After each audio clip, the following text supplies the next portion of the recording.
haba, Kim. Bucket list mo ba na matry yung Pang 5 sky diving ko na siya. So, isa yun sa mga bucket list ko, yung tumalon talaga sa Dubai.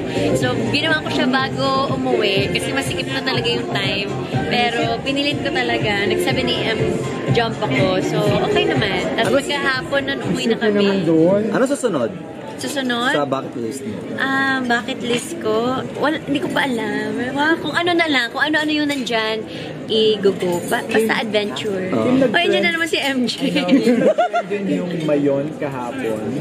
Kanina yun? Kanina, because of the jump shot niya Ay, oo, yung mga tao nag-show kami sa Sorsogon, tsaka Agusan ni Paolo.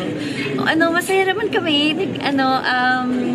Napatalon kami sa dami ng nanonood pala ng Linlang, ng Secretary Kim.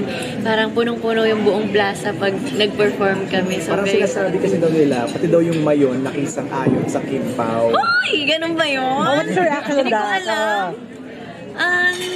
Maganda yung mayon. Wala siyang clouds. Isa siyang clear. Pero kapakita kasi yan, ibig sabihin. Maganda. Oo, yun eh. Sumasang-ayon sa love life. Rare ba yun?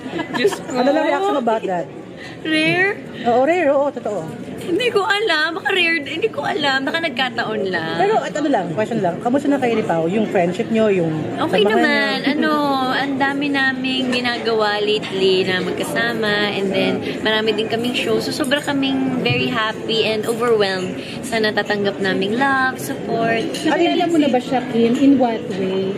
Gano'n naka-deep? Yes, yung friend. Yung pagkakakilala. Natatawa naman na siya sa akin. Nagkukwento naman na siya. So, parang natagal na rin kaming nagkatrabaho. So siya ba ang naging daan na parang dahan-dahan ka naka-move on? Uy, ang bilis niya po talaga. Sabihin ang salita. Experience sa person, things are better kasi medyo nag-welcome nagdaanan mo. Sa tingin mo, things are better with Paolo na?